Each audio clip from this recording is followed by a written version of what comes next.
Master minds the pride of India. Inter, MPC, BiPC, MEC, CEC చదివిన విద్యార్థులకు CA మరియు CMA foundation కొరకు నూతన బ్యాచెస్ ప్రారంభం. MLA Kavvampalli Satyanarayana hot comments చేశారు. త్వరలో కాంగ్రెస్ లోకి కరీంనగర్ జిల్లాకు చెందిన ఓ మాజీ మంత్రి చేరే అవకాశం ఉందని వెల్లడించారు. అయితే కవ్వంపల్లి చెప్పిన మాజీ మంత్రి గంగుల కమలాకరేనా అన్న చర్చ మొదలైంది. మరోవైపు జూలై 2వ తేదీన కేబినెట్ విస్తరణ ఉండే అవకాశం ఉందని కవ్వంపల్లి సత్యనారాయణ తెలిపారు. ఈ విస్తరణలో శ్రీహరి ముదిరాజ్కు మంత్రిగా అవకాశం దక్కొచ్చన్న అభిప్రాయాన్ని ఆయన వ్యక్తం చేశారు.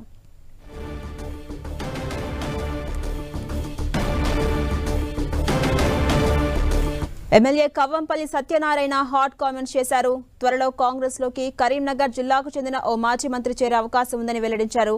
అయితే కవ్వంపల్లి చెప్పిన మాజీ మంత్రి గంగుల కమలాకరేనా అన్న చర్చ మొదలైంది. మరోవైపు జూలై 2వ తేదీన కేబినెట్ విస్తరణ ఉండే అవకాశం ఉందని కవ్వంపల్లి తెలిపారు. ఈ విస్తరణలో శ్రీహరి ముదిరాజ్కు మంత్రిగా అవకాశం దక్కొచ్చన్న అభిప్రాయాన్ని వ్యక్తం చేశారు.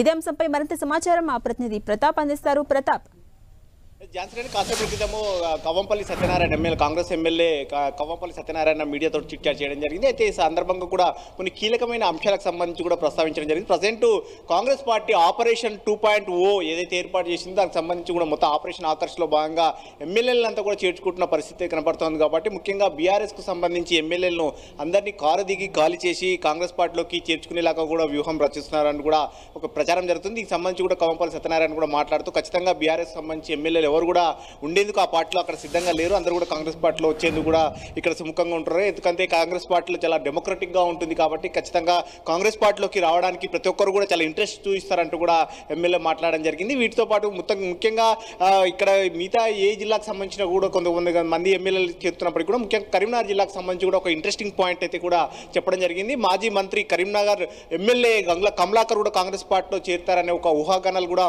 ఉన్నాయి. ఆ జిల్లాకు సంబంధించిన ఎమ్మెల్యేనే కాబట్టి, మానకొండూరు ఎమ్మెల్యేని కవ్వంపల్లి సత్యనారాయణ కాబట్టి, కరీంనగర్కు పక్క నియోజకవర్గం మానకొండూరు ఎమ్మెల్యే కాబట్టి దీనికి సంబంధించి కూడా కరీంనగర్ ఎమ్మెల్యే కూడా కాంగ్రెస్ పార్టీలో చేరుతారనే ఒక చర్చ కూడా జరుగుతుంది. దీనికి సంబంధించి కూడా ఇప్పటికే ఒక చర్చలు కూడా జరిగాయి. ఆయన కూడా రేపో మాపో గంగుల కమలాకర్ కూడా కాంగ్రెస్ పార్టీలో చేరడం ఖాయమంటూ కూడా ఆయన చెప్పడం జరిగింది. మరి వీటితో పాటు దీనికి సంబంధించి ముఖ్యంగా క్యాబినెట్ విస్తరణకు సంబంధించి కూడా ఒక కీలకమైన అంశం కూడా ప్రస్తావించడం జరిగింది. జూలై 2న క్యాబినెట్ విస్తరణ ఉండే అవకాశం ఉన్నట్టు కూడా ఆయన సమాచారం ఉన్నట్టు కూడా తెలుస్తుందని కూడా చెప్పడం జరిగింది. అయితే ఇప్పుడున్న సిచ్యువేషన్లో ఈ జాయినింగ్స్ అంతా కూడా వేగంగా జరుగుతున్న పరిస్థితులను చూసినట్లయితే కనుక ఖచ్చితంగా ఎవరికి క్యాబినెట్లో బిర్తు దక్కుతుందనేది కూడా చాలా ఇంట్రెస్టింగ్ పాయింట్గా మారిందని చెప్పుకోవచ్చు. ఇతర పార్టీల నుంచి చేరిన వారికి కూడా క్యాబినెట్లో స్థానం దక్కుతుందా లేదా అనేది ప్రస్తుతం అయితే ఒక ప్రశ్నార్థకంగా అయితే ఉంది. అయితే చెప్పొచ్చు అయితే క్యాబినెట్ విస్తరణ మాత్రం అతి త్వరలో అంటే జూలై 2నే ఉంటుందంటూ కూడా చెప్పడం అనేది చాలా ఇంట్రెస్టింగ్ పాయింట్ అని కూడా చెప్పొచ్చు. ముఖ్యంగా ఈ ఎమ్మెల్యేల చేరికల విషయానికి సంబంధించి చూసినట్లయితే ఇతర పార్టీల నుంచి వచ్చే వారికి ఎవరికైనా క్యాబినెట్లో స్థానం దక్కుతుందా అనేది క్లారిటీ లేకపోయినప్పటికీ కూడా కాంగ్రెస్ పార్టీలో ప్రజెంట్ ఉన్న ఎమ్మెల్యేలు ఎవరైతే ఉన్నారో మొత్తం కాంగ్రెస్ పార్టీకి సంబంధించి సంఖ్యాబలం చూసినట్టయితే 65 మంది ఎమ్మెల్యేలు ఉన్నారు. ఈ 65 మంది ఎమ్మెల్యేలు ఇప్పటి వరకు సీఎంతో పాటు క్యాబినెట్లతో కూడా 11 మంది మొత్తం 12 మంది క్యాబినెట్ ఉంది. కాబట్టి ఇంకా 6 స్థానాలకు 6 బెర్తులను కూడా పూర్తి ఫుల్ఫిల్ చేసే అవకాశం ఉంటుంది. మొత్తం 18 మందికి అవకాశం ఉంటుంది. కాబట్టి క్యాబినెట్కి సంబంధించి ఇప్పుడు ఇంకా 12 మంది అయ్యారు. ఇంకా 6 మందికి స్థానానికి సంబంధించి చూసినట్లయితే కాంగ్రెస్ పార్టీకి సంబంధించి చూసినట్లయితే ఇది పార్లమెంట్ ఎన్నికల్లో సందర్భంగా సీఎం రేవంత్ రెడ్డి ఒక హామీ ఇవ్వడం జరిగింది. ముఖ్యంగా ముదిరాజు సామాజిక వర్గానికి సంబంధించిన వ్యక్తికి మాత్రం క్యాబినెట్లో స్థానం దక్కుతుందంటూ కూడా చెప్పారు. కాబట్టి ప్రజెంట్ ఎమ్మెల్యేల్లో కానీ ఎమ్మెల్సీలో చూసినట్లయితే ముదిరాజులు కేవలం ఒకే ఒక్కరు ఉన్నారు. అది మక్తల్ ఎమ్మెల్యే వాకిట శ్రీహరి మాత్రమే ఉన్నారు.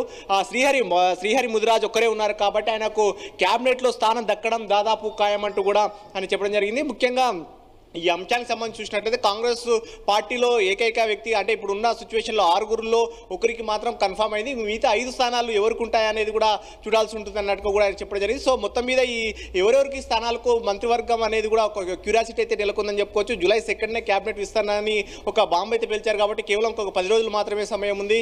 ఈ రోజులలోనే మాత్రమే క్యాబినెట్ విస్తరణ నిజంగా ఉంటుందా లేదా అనేది కూడా చూడాల్సి ఉంటుంది. అయితే కాంగ్రెస్ పార్టీకి సంబంధించి ఇప్పటికే సీఎం రేవంత్ రెడ్డి ఒక హామీ ఇచ్చారు. కాబట్టి శ్రీహరి ముద్దురాజుకు స్థానం దక్కుతుంది అంటున్నారు. మిగతా వర్గాలకు సంబంధించి చూసినట్లయితే ఉమ్మడి నిజామాబాద్ జిల్లాకు సంబంధించి కూడా ప్రాతినిధ్యం లేదు, ఉమ్మడి ఆదిలాబాద్ జిల్లాకు ప్రాతినిధ్యం లేదు, అదేవిధంగా రంగారెడ్డి జిల్లాకు కూడా ప్రాతినిధ్యం లేదు. కాబట్టి హైదరాబాద్ జిల్లాలకు ఇట్లా ఈ 4 జిల్లాలకు కూడా ప్రాతినిధ్యం లేదు. కాబట్టి ఈ ప్రాతినిధ్యం లేని జిల్లాలకు ఇస్తారా లేదంటే కనుక ఎవరికి ఇస్తారా అనేది కొత్తగా పార్టీలో చేరే వారికి ఏమైనా అవకాశం దక్కుతుందా అనేది కూడా చూడాల్సి ఉంది. సో మొత్తం మీద ఒక క్యాబినెట్ విస్తరణ కనుక చేపట్టినట్లయితే కనుక ఒక కుదుపు అంటే ఒక స్టార్ట్ అయిందని కూడా చెప్పుకోవచ్చు. ముఖ్యంగా ఎమ్మెల్యేలకు అంతా కూడా ఒక ఆశగా ఎదురు చూస్తున్న పరిస్థితి కనబడతా ఉంది.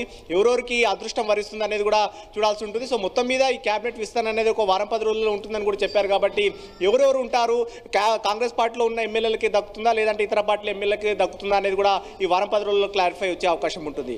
అలాగే ప్రతాప్, ఇప్పుడు జరుగుతున్నటువంటి వార్త నేపథ్యంలో అటు బీఆర్ఎస్ ఎలాంటి జాగ్రత్తలు తీసుకునే అవకాశాలు ఉన్నాయి?